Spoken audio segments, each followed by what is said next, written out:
성경 이사야 40장입니다. 구약 성경 이사야 40장 27절에서 31절까지 말씀입니다. 구약 1015페이지에 있습니다. 이사야 40장 27절에서 31절까지 말씀입니다. 다 같이 하나님의 말씀을 받들어 읽겠습니다. 야곱아, 어찌하여 내가 말하며 이스라엘아, 내가 이르기를 내 길은 여호와께 숨겨졌으며 내 송사는 내 하나님에게서 벗어난다 하였느냐? 너는 알지 못하였느냐? 듣지 못하였느냐? 영원하신 하나님 여호와 땅 끝까지 창조하신 이는 피곤하지 않으시며 곤비하지 않으시며 명철이 한이 없으시며 피곤한 자에게는 능력을 주시며 무능한 자에게는 힘을 더하시나니 소년이라도 피곤하며 곤비하며 장정이라도 넘어지며 쓰러지되 오직 여호와를 앙망하는 자는 새 힘을 얻으리니 독수리가 날개치며 올라감 같을 것이요 다른 박질하여도 곤비하지 아니하겠고 걸어가도 피곤하지 아니하리로다. 아멘. 오늘 말씀 중에 가장 눈에 띄고 또 우리에게 익숙한 구절은 그 30절, 31절의 내용인 것 같습니다. 정말 소년이라도 피곤하며 곤비하며 장정이라도 넘어지며 쓰러지되 오직 여호와를 앙망하는 자는 새 힘을 얻으리니 독수리가 날개치며 올라감 같을 것이요 다른 박질하여도 곤비하지 아니하겠고 걸어가도 피곤하지 아니하리로다. 이 말씀이 참 나의 말씀이었으면 좋겠다라는 그런 생각이 많이 듭니다. 그래서 나도 새 힘을 얻어서 독수리가 날개치며 올라가는 그 힘찬 기상을 가지고 싶고 또 육상 선수가 질주하는 것처럼 달려도 지치지 않고 숨도 차지 않는 그런 모습이고 싶고 또 마치 군인들이 행군할 때에 그 장거리를 행군하여도 그 무거운 짐을 지고 행군하여도 지치지 아니하는 것처럼 그렇게 오래오래 걸어도 지치지 않는 그런 모습이고 싶습니다. 그러면 참 좋겠습니다. 그런데 성경을 보면 많은 신앙의 선진들, 우리가 닮고 싶은 그런 신앙의 위인들은 가만히 보면 많이 지쳐 있었던 것 같습니다. 기다림에 지쳤던 아브라함이 그러했고요. 그리고 40년간 광야 생활을 하면서 바뀌지 아니한 세대를 거듭하면서도 바뀌지 않는 백성들을 보며 지쳐갔던 모세도 그러했고 그리고 장인에게 미움받아서 광야로 도망 다녔던 살기 위해 미친 척하였던 다윗도 그러하고 또 하나님의 말씀을 무거운 마음으로 전하는 그 선지자의 일을 감당할 때에 그 백성들에게 미움을 받아가지고 매국노가 아닌가 하여 미움을 받으며 결국은 죽임을 당하여야 했던 예레미야가 그러했던 것 같습니다. 의외로 신앙의 선진들, 우리가 닮고 싶은 믿음의 위인들 가운데 우리가 바라는 그런 마음, 오늘 읽은 본문 30절, 31절에 나오는 독수리나 또 달려가는 사람이나 오랫동안 걷는 사람이나 이런 사람처럼 뭔가 좀 단단하고 완성되어 있는 것처럼 보이고 그런 모습으로 서 있었던 사람은 거의 없는 것 같습니다. 대부분 흔들리고 고민하고 힘겨워했던 사람들의 이야기가 성경에 많이 기록되어 있습니다. 제가 이런 말씀을 드리는 이유는 계속 코로나 이야기해서 죄송합니다만 코로나가 터지고 이제 1년 정도 되었을 때에 이제 끝날라나 백신이 나온다고 하는데 끝날려나 이런 생각을 가지다가 정말 백신이 나오고 접종받는 사람들이 생겨나고 또 직접 저 자신이 이제 이 백신을 1차, 2차에 나누어서 맞게 되는 그때가 되었을 때 그리고 확진자의 숫자가 또 치명률이 많이 떨어질 때 이제 진짜 끝나는 게 아닌가라고 생각했었는데 웬걸요. 2년이 훌쩍 지나고 2년 반이 되어가는 이 시점에 재유행이 되어가고 치명률이 점점 감염률도 그렇고 높아지는 그런 상황을 다시 맞닥뜨리게 됐습니다. 정말 사람이 지치는 것 같습니다. 그리고 이 코로나라고 이야기하면 이 가장 위험성 있는 것이 그 집단 감염이죠. 개인 간의 감염은 파급력이 그렇게 크지 않았습니다. 그런데 초기에 집단 감염의 온상이 되었던 게 사실 종교 집단이었고 그중에 신천지 같은 그룹이나 또 이제 대면 예배 가운데 크게 소리내어 찬양하거나 기도해야 했던 교회가 또 질책의 대상이 되기도 했습니다. 그것이 현실이지요. 그런 가운데 코로나가 길어지니까 자꾸 마음이 힘듭니다. 그리고 무기력해지기도 하고. 그러니까 우리 교단 같은 경우에는, 고신고 교단 같은 경우에는 이제 70주년을 기념하기도 하고, 그렇게 하면서 이제 특별 새벽 기도를 해서 전 교단에 속한 거의 대부분의 교회가 함께 합심해서 신년에 그렇게 기도회를 한 적이 있었습니다. 그 합심하여 기도하고 그렇게 그 기도회가 끝나가던 시점에 이제 코로나가 거의 종식되는 것이 아닌가라고 생각될 정도로 거리두기도 거의 완화되고 확진자의 수도 급감하던 타이밍이 그렇게 묘하게 맞았습니다. 그래서 어떤 분들은 이게 이제 교회가 특별 새벽 기도를 해서 이게 하나님께서 이 질병을 이제 종식시켜 주시는 게 아닌가라고 그렇게 이야기하는 소리도 들리기도 했습니다. 사실 그 말에 저는 동의하지 않았습니다. 그 말이 맞다면 왜 코로나 초기에 안 했습니까? 그런 말이 들 수밖에 없죠. 자신이 스스로 위로하는, 자기들끼리만 하는 그러한 이야기일 뿐이지 그 말이 크게 제 마음에는, 목사이지만 크게 다가오지 않았습니다. 그리고 여지없이 재유행이 시작되고 있고 여러 곳에서 코로나에 대한 경보가 다시 울리고 있는 그런 시점입니다. 이런 가운데 위로의 말씀이 무엇보다 필요하다라는 그런 생각이 들어서 오늘 본문으로 말씀을 나누려고 그렇게 계획을 했습니다. 이사야서가 39장까지, 1장부터 39장까지는 이스라엘의 그 배교, 하나님 앞에서의 범죄, 그것에 대한 하나님의 지적, 그리고 또한 그 일에 대한 심판과 징계에 대한 이야기가 39장까지 쭉 기록이 되어 있습니다. 그런데 40장으로 넘어오면서 그 분위기가 많이 바뀌게 되는데요. 40장 1절 말씀 보면 너희의 하나님이 이르시되 너희는 위로하라 내 백성을 위로하라 라는 말씀으로 시작됩니다. 사실 이사야 선지자가 선지자로 활동할 그 당시를 한번 이렇게 생각해 보면 나라가 어려움을 많이 겪고 또 여러 왕을 거쳐오면서 어떤 왕은 하나님 앞에서 신실한 왕으로 섰지만 그런 왕들조차도 마지막에는 무너지는 모습들을 많이 경험했습니다. 그리고 대부분 하나님의 말씀을 제대로 따르지 아니하는 그러한 모습의 왕들이 많이 있었죠. 후반부로 갈수록 그러했다는 겁니다. 그 모습을 목격했던 이사야는 참 인간적으로는 좌절감을 많이 느꼈을 것입니다. 그러나 아직 나라가 망하지는 않았죠. 그 시점입니다. 아직 망하지 않았습니다. 나라가 점점 기울어가고 있고 마지막 희망처럼 보였던 그 순간들도 꺾여지며 점점 나라는 기울어가고 있는 그 시점입니다. 그 나라가 기울어가는 시점의 끝에는 무엇이 있습니까? 예루살렘 멸망이 있죠.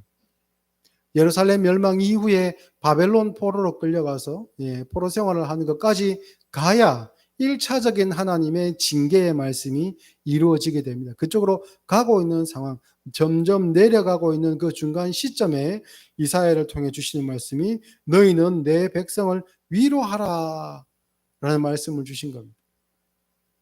아니 위로가 통하는 상황이 있지 않습니까? 좀 나아질 거야. 지금 여기서 더 나빠지지는 않을 거야. 여기서 회복할 수 있어. 여기서 점점 더 상황이 좋아질 거야 라고 하는 것이 위로이지만 지금 상황은 점점 나빠지는 것이 확실합니다. 하나님의 징계도 무효화시키거나 돌이키시지 않습니다. 예루살렘은 반드시 멸망할 겁니다. 그들의 죄로 인해서. 그런데 아직 멸망하지 않은 시점에서 위로의 말씀을 던지고 위로의 말씀을 주고 계시는 겁니다. 이게 참 신앙인으로서는 일반적인 생각으로, 일반적인 감정으로는 이 부분을 받아들이기가 굉장히 힘듭니다. 그러나 이 부분을, 이 내용을 어느 정도 우리가 풀어야 현실을 살아가고 있는 저와 여러분에게 참 위로의 제목을 찾을 수 있기 때문에 약간 난해해 보이지만 이 내용을 오늘 다루도록 하겠습니다. 본문, 오늘 읽은 본문 27절부터 31절까지 앞부분에, 앞단락에 있는 12절부터 26절까지에 보면 하나님께서 얼마나 능력이 많으신 분인가, 그러니까 위로하는 내용 가운데 위로의 근거로 말씀하시기를 하나님이 얼마나 능력이 있는 분이신가, 또한 하나님은 창조주가 아니냐라는 말씀으로 그 위로의 근거를 삼고 있습니다. 그래서 12절 말씀을 보면 누가 손바닥으로 바닷물을 헤아렸으며 뼘으로 하늘을 쟀으며 땅의 티끌을 되에 담아 보았으며 접시 저울로 산들을 막대 저울로 언덕들을 달아 보았으랴. 하나님께서 얼마나 크신 분인가, 또 하나님께서 어떠한 창조주이신가를 이야기합니다. 그리고 15, 16절에 보라, 그에게는 열방이 통에 한 방울 물과 같고 저울의 작은 티끌 같으며 섬들은 떠오르는 먼지 같으리니 레바논은 땔감에도 부족하겠고 그 짐승들은 번제에도 부족할 것이라. 하나님께서 그만큼 크고 위대하신 분이다라는 뜻입니다. 그 레바논 하면 그 건축물에 쓰이는 고급 목재료인 그 백향목이 주로 나는 지역입니다. 그 지역에 있는 모든 나무들을 다 베어가지고 하나님의 땔감으로 쓰기에도 부족하다. 그만큼 하나님은 크고 위대하신 분이다라는 것을 그렇게 표현하고 있는 겁니다. 이런 하나님께서 단순히 그만 위로가 되게 하시려면 그 사랑하는 백성들을 코너로 몰면 안 됩니다. 그렇죠. 이제 잘못했다고 하면 그만 때리시고 다시 다윗 같은 왕을 보내주셔가지고 나라를 회복시켜 주시는 게 좋을 것 같습니다. 그런데 하나님께서는 계속해서 그 백성들을 코너로 막다른 골목으로 몰고 계십니다. 그리고 그럴 수밖에 없는 것이 이스라엘 백성들의 죄 때문에, 그들이 온전히 돌이키지 않기 때문에, 그저 돌이키더라도 돌이키는 척만 하고 신용만 하기 때문에 그게 가짜인 것을 알고 하나님께서 계속 그 방향으로 푸시하고 계신 겁니다. 그러면서 그 이스라엘 백성들, 코너로 몰고 계시는 그 친히 그 매를 대고 계시는 이스라엘 백성들을 향해 하나님께서 어떻게 표현하시는가, 어떻게 말씀하시는가? 야곱아라고 말씀하시고 이스라엘아라고 그렇게 부르십니다. 야곱이라는 이름은 상징하는 바가 크죠. 이스라엘 민족의 어떻게 보면 혈통으로서의 아브라함과 이삭과 야곱으로 시작해서 그 다음에 12지파로 이렇게 뻗어나가지 않습니까? 그런데 이 야곱은 조금 독특합니다. 자기 아버지 이삭은 할아버지 아브라함에게 약속하신 장자가 맞습니다. 그러나 야곱은 장자가 아니죠. 차자입니다. 장자는 따로 있습니다. 그런데 하나님께서 장자를 버리시고 차자를 택하셨습니다. 심지어는 둘 중에 누가 뛰어난가, 누가 더 순종적인가를 보고 하나님께서 택하신 것이 아니고 그 두 아들이 어머니의 뱃속에 있을 때에 하나님께서 택하십니다. 그의 잘잘못을 따라 결정되는 것이 아니라 하나님 편에서 결정을 하셨다는 것이죠. 그래서 하나님의 은혜를 입은 자로서의 이름이 야곱입니다. 그리고 이스라엘은 하나님의 언약의 말씀을 받은 언약의 백성이다라는 뜻으로서의 이스라엘이죠. 단순히 하나님께서 결론을 짓고자 하신다면 그러면 그냥 단순히 누구야 라고 부르실 때에 그 이름에 의미를 둘 필요 없이 또 이런 다정한 의미를 담은 이름을 부를 필요 없이 바로 그 자리에서 심판하시면 됩니다. 그런데 그렇게 안 하시죠. 너희들의 근본, 너희들의 조상과 함께 했던 나의 약속들, 그 모든 것을 상기하게 하십니다. 그런데 그러면 뭐합니까? 다정하게 불러주시면 뭐합니까? 나라는 망해가고 있는데요. 현실은 점점 어려워지고 있는데요. 그런 의문이 그 시대를 살았던 이스라엘 백성들에게 들지 않았겠습니까? 그런데 그 시대에서는 이 이사야 선지자의 위로의 말씀이 들리지 않았을 가능성이 큽니다. 우리만 이런 의문을 가지는 건 아닙니다. 불신자들도 마찬가지일 겁니다. 우리가 하나님의 자녀라고 하고 하나님께서 창조주라고 하시는데 우리가 사는 거랑 자기들이 사는 거랑 별반 다르지 않거든요. 그렇죠. 심지어는 자기들은 재미있게 하고 싶은 대로 하고 사는데 우리가 사는 인생을 보면 별로 재미도 없어 보이거든요. 그리고 하나님을 믿는다는 이름으로 별로 득보는 것도 없어 보이고 휴일날, 주일날 쉬어야 되는데 쉬지도 못하고 놀러도 못 가고 예배를 드려야 되거든요. 자기 인생도 자기 마음대로 못하고 사는데 저렇게 재미없이 살아가는 것처럼 보이는데 예수 믿어 좋은 게 뭐냐? 사업이라도 빵빵 잘 터지면 좋겠는데 복권이라도 사면 당첨이라도 잘 되면 좋겠는데 그게 별로 상관없어 보이거든요. 그러니 하나님이 창조주이시면 무엇하냐? 당신들이 예수 믿으면 무엇하냐? 라는 의문이 불신자에게는 당연히 듭니다. 그게 자연스러운 반응입니다. 그런데 이런 의문이 앞서 말씀드린 것처럼 불신자뿐만 아니라 현실을 살아가고 있는 신자들의 마음 한구석에도 자리 잡고 있다는 것이 문제입니다. 그런 우리에게, 그런 신자들에게 하나님께서 이런 질문을 던지십니다. 27절, 야곱아 어찌하여 내가 말하며 이스라엘아 내가 이르기를 내 길은 여호와께 숨겨졌으며 내 송사는 내 하나님에게서 벗어난다 하느냐. 여기서 말하다와 이르다라는 것은 같은 의미의 동사인데요. 이 둘은 다 미완료형 동사입니다. 그러니까 이게 이 히브리어와 헬라어는 시제가 굉장히 중요한데요. 여기 쓰이는 말하다와 이르다라는 그 동사들은 전부 예전부터 지금까지 계속해서 지속되어 오는 그 행동을 표현합니다. 그러니 이것은 역사적으로 어떤 한 사건을 통해서 의문이 풀린다고 해서 모든 그 이후의 성도들이 저게 정답이다. 오케이, 정답이죠라고 바로 순종하는 것으로 나가지 않는다는 것이죠. 신자들의 모든 세대에 걸쳐서 이런 의문은 존재한다는 겁니다. 저도 역시 마찬가지고 여러분도 그렇습니다. 달리 말하면 역사의 기록이나 교훈으로 되는 것이 아니라 하나님 앞에서 자기 스스로 이 질문을 던져야 되고, 그리고 그 질문에 대한 해답을 하나님에게서 하나님의 말씀을 통해 얻어내야 그게 나의 답이 된다는 겁니다. 이런 질문은 단순한 어떤 궁금증이 아닙니다. 숨겨졌다, 또 내 송사라는 이런 표현들은요, 시편이나 욥기에 되게 많이 쓰였는데 하나님 쪽에서 이 말씀을, 이 단어를 표현을 쓰실 때에는 숨기다 또는 내 송사 이런 말씀을 쓰실 때에는 그 백성들의 죄악을 고발하실 때에 많이 쓰였고, 이것이 이제 사람 편에서 쓰여졌을 때, 욥기와 시편에서 사람 편에서 쓰여졌을 때에는 어떤 탄식과 답답함 또는 절망 가운데 부르짖는 그런 표현들로 이 송사 또는 숨겨졌다라는 표현들이 많이 사용되었습니다. 그리고 특별히 이 송사는 짐작하시다시피 법정에서 사용된 용어인데 억울함을 당하였다라는 그런 표현이 여기에 담겨 있습니다.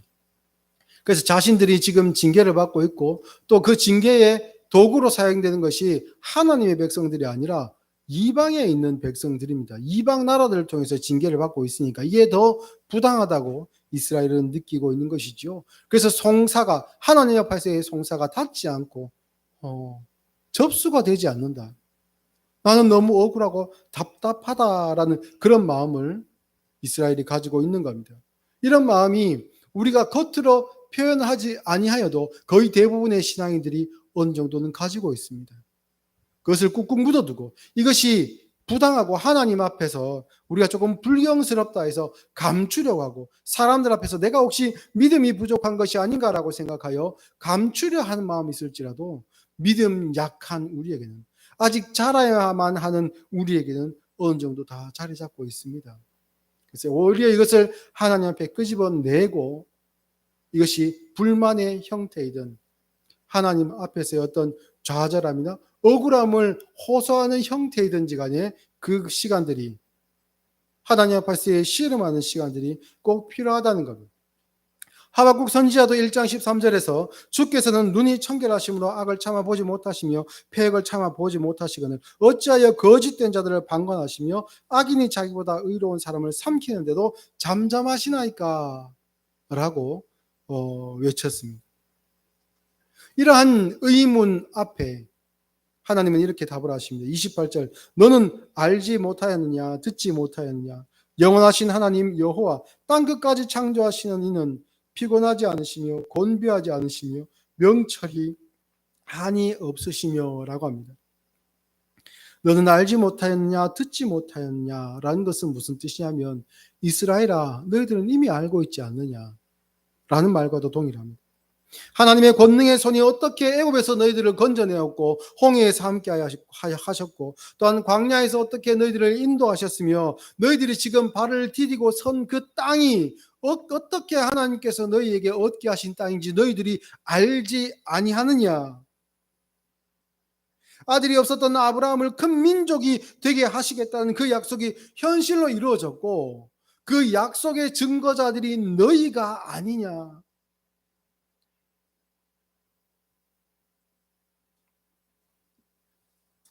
그런데도 불구하고 너희들이 어떻게 알지 못하는 사람인 것처럼, 듣지 못한 사람인 것처럼 행하느냐 라고 하나님께서 말씀하고 계시는 것이죠. 물론 그 현 시점에서 이스라엘 백성들에게 하신 그 약속이 완료된 것은 아닙니다. 그 약속은 언제 완성되는가? 예수 그리스도의 십자가와 부활 이후 오순절 성령 강림 사건을 통해 교회가 탄생함으로 하나님의 아브라함에게 주신 그 약속이 완성된 것이고, 그 약속의 그 약속을 완성하신 증거자로서 저와 여러분이 이 땅 가운데 존재하고 있는 것이죠. 물론 그 과정 가운데 이스라엘은 있습니다. 그러니 그 과정에서 하나님께서 그 약속을 취소하지 않으시고 역사적으로 이미 모든 것을 이루 가시는 하나님께서, 그러면 최종적으로 아브라함에게 약속하신 것처럼 그 백성을 통해 모든 백성들이 복을 얻게 하시겠다는 그 약속도 이룰 것이 아니냐. 나라가 망하는 것처럼 보여도, 너희들이 바벨론의 포로로 끌려가는 것처럼 보여도 하나님께서 그 약속을 취소하실 것 같으냐? 광야에서 그렇게 배역하였어도 하나님의 앞에 믿음 없는 사람으로서 하나님을 원망하고 심지어는 모세와 아론을 죽이려 했어도 하나님께서 너희를 가나안으로 인도하시고자 하는 그 뜻을 굽히신 적이 있었더냐? 하나님께서 그 일을 이루시는 그 모습이 어떠한가?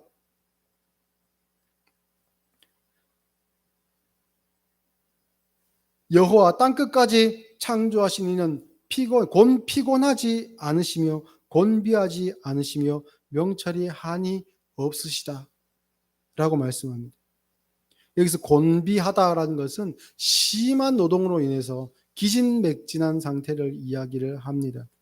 그리고 명철이 한이 없다라는 것은 우리의 생각이 하나님의 계획과 생각을 따라갈 수 없고 헤아릴 수 없다라는 그런 뜻이겠지요. 우리 상황에서 현실을 살아가는 우리 상황을 돌아볼 때 우리는 이런 생각이 들 수 있습니다. 하나님이 혹시 손을 놓으셨나? 아니면 하실 의지가 없으신가? 아니면 뭐가 잘못되어 가고 있나? 그러나 하나님 편에서는 다르다는 겁니다. 하나님은 지치지도 않으셨고 하나님의 지혜와 생각은 끊어지지 않으셨다는 것이죠. 하나님과 우리의 생각의 차이가 크다는 겁니다.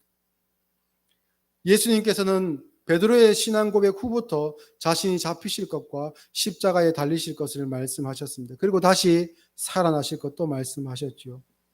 그러나 제자들은 예수님을 붙들고 항변하면서 이야기하기를 주여 그리마옵소서, 이 일이 결코 죽게 미치지 아니하리이다라고 그 충심을 드러내었습니다. 당시의 제자들의 생각에는 십자가는 실패이고 치욕이었지요. 그러나 예수님의 부활과 오순절 성령 강림 사건을 통해서 깨닫게 된 것은 이 일을 행하신 하나님께서 정말로 피곤하지 않으시며 곤비하지 않으시며 명철이 한이 없으신 분이었구나라는 것을 그들은 이후에 깨닫게 되었습니다. 이런 하나님께서 29절에 피곤한 자에게는 능력을 주시며 무능한 자에게는 힘을 더하신다라고 합니다.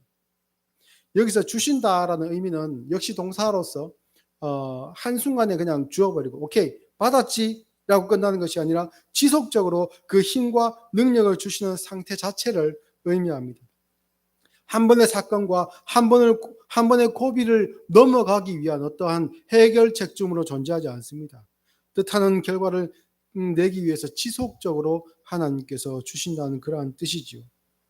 그리고 여기서 주시는 능력과 힘이라는 것은 30절에 등장하는 소년과 장정들의 그것과는 다릅니다. 여기서 우리가 답을 찾아야 됩니다. 30절을 한번 볼까요? 소년이라도 피곤하며 곤비하며 장정이라도 넘어지며 쓰러지되. 여기서 소년은 유년기부터 시작해서 그 성년이 되기 전까지의 그 청소년기를 이야기합니다. 그때는 뭐 더운 것도 모르죠. 지치는 것도 모릅니다. 돌도 씹어 먹는다고 이야기를 하는 그런 세대들은 물론 진짜 돌을 씹어 먹을 수는 없지만 그만큼 건강하다는 거죠.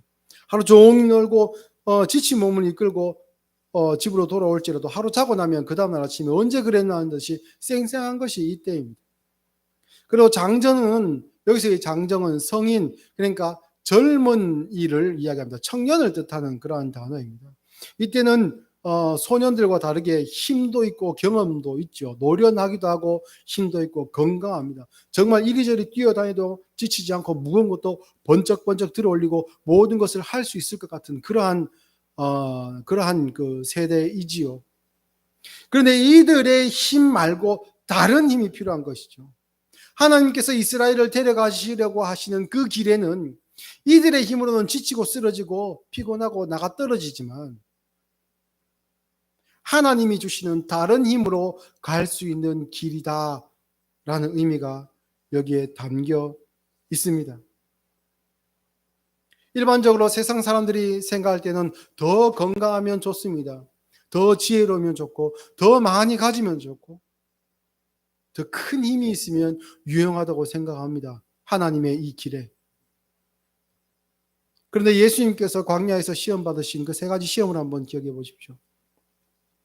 돌로 떡이 되게 해서 먹으라고 한 것이나 높은 곳에서 뛰어내려서도 안전하게 사뿐히 또 내려앉는 모습을 통해 사람들을 놀래키거나 또한 이 세상에 있는 모든 영광을 동원해서 사람들을 끌어모을 수 있는 힘이 있다. 그러면 사용 안 하겠습니까? 사용하면 좋죠. 그러면 더 많은 사람을 모을 것 아닙니까? 그러나 죄의 문제를 해결하는 일에는 이것이 도움이 안 되기 때문에 이 모든 것을 가지신 분임에도 불구하고 하나님께서는 또한 예수님께서는 하나님과 함께 이 땅을 창조하신 분임에도 불구하고 이 모든 것을 오히려 내려놓으셨습니다. 하나님의 우리를 구원하시는 그 일, 믿음의 조상인 아브라함을 통해서 우리에게까지 이어지는 그 약속을 완성하시는 그 일에는 이것이 필요치 않더라는 것이죠.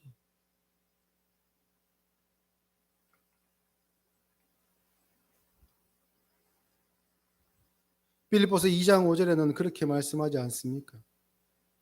너희 안에 이 마음을 품으라. 곧 그리스도 예수의 마음이니 그는 근본 하나님의 본체시나 하나님과 동등됨을 취할 것으로 여기지 아니하시고 오히려 자기를 비워 종의 형체를 가지사 사람들과 같이 되셨고 사람의 모양으로 나타나사 자기를 낮추시고 죽기까지 복종하셨으니 곧 십자가에 죽으십니다. 창조주로서 하실 수 있는 모든 것들을 내려놓으셨습니다. 그리고 우리와 같이 되셨습니다. 이러므로 하나님이 그를 지극히 높여 모든 이름 위에 뛰어난 이름을 주사 하늘에 있는 자들과 땅에 있는 자들과 땅 아래에 있는 자들로 모든 무릎을 예수의 이름에 꿇게 하시고 모든 입으로 예수 그리스도를 주라 시인하여 하나님 아버지께 영광을 돌리게 하셨느니라. 하나님 아버지께 무엇이 영광인가? 많은 재물을 하나님께 드리는 것이 영광인가? 사람들의 많은 환호를 받고 지지를 받는 그 영향력이 하나님께 영광인가? 아닙니다. 우리의 입으로 예수 그리스도를, 여기서 예수 그리스도는 누구입니까? 모든 것을 내려놓으시고 우리와 같이 되시고 심지어는 십자가에 달리신 그 예수 그리스도를 나의 주인이라고 시인하는 것, 이게 하나님께 참된 영광을 돌려드리는 것이더라 라고 고백합니다. 그러니 그 일에 힘이 필요합니까? 능력이 그 일에 도움이 됩니까?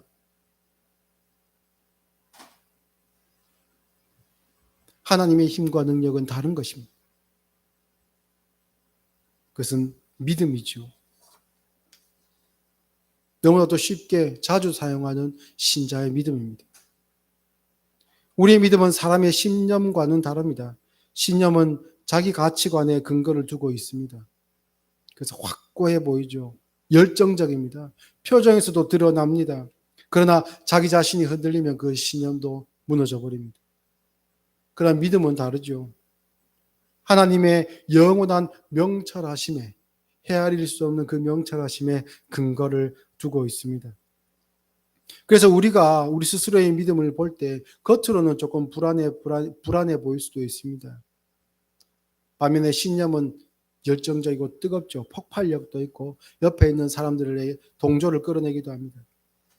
눈에 보이는 것들로 말미암아 순간순간 흔들리고 무너지는 우리의 믿음보다 그들의 신념이 훨씬 더 강해 보입니다.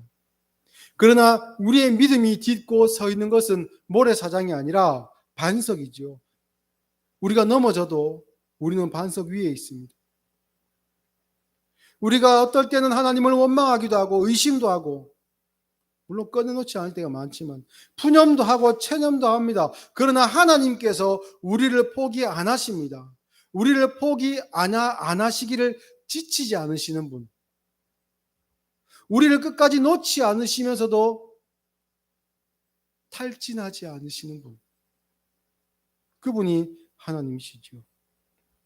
그걸 31절에는 이렇게 표현합니다. 오직 여호와를 앙망하는 자는 새 힘을 얻으리니 독수리가 날개치며 올라감 같을 것이요 다른 박질하여도 곤비하지 아니하겠고 걸어가도 피곤하지 아니하리로다. 그 날아오르는 곳은 어디입니까? 하나님의 영광의 자리로 날아오르죠. 우리가 걸어가는 그 길은 어디입니까? 예수님께서 먼저 가셨던 십자가의 길입니다.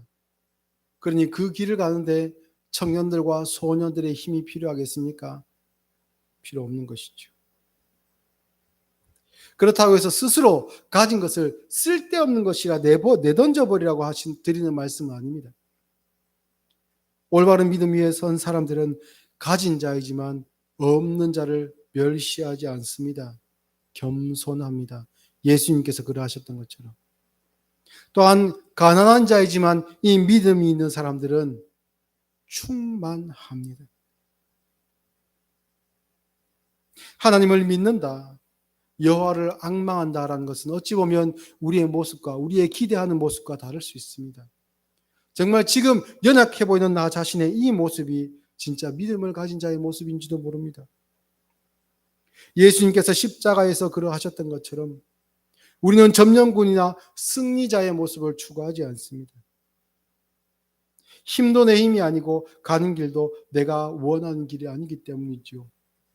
그래서 예수님께서 십자가 앞에 쓰셨을 때에 마태복음 26장 39절에 조금 나아가서 얼굴을 땅에 대시고 엎드려 기도하여 이르시되 내 아버지여 만일 할만하시거든 이 잔을 내게서 지나가게 하옵소서.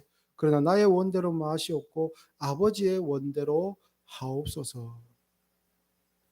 예수님의 이 기도가 어떻게 보면 지쳐있는 우리에게, 또 어떤 면에서는 하나님께 실망감을 가지고 있는 우리에게 참 위로가 되는 기도문이 아닌가 그런 생각을 해봅니다. 사랑하는 성도 여러분, 예수님의 길을 기억하십시오. 우리 먼저 또한 신앙인의 길을 갔던 우리 신앙의 선진들, 믿음의 위인들을 기억하십시오. 그리고 그들을 욕망을 투여해서 바라보지 마시고 정말 그들의 심정으로 우리 또한 그들과 같은 하나님의 위로의 말씀을 받았을 뿐만 아니라 그 위로의 말씀을 전할 수 있고 또 우리의 존재 자체가 세상에 또한 우리 주위에 있는 신앙인들에게도 위로의 증거가 될 수 있는 그런 삶을 살았으면 좋겠습니다. 기도하겠습니다.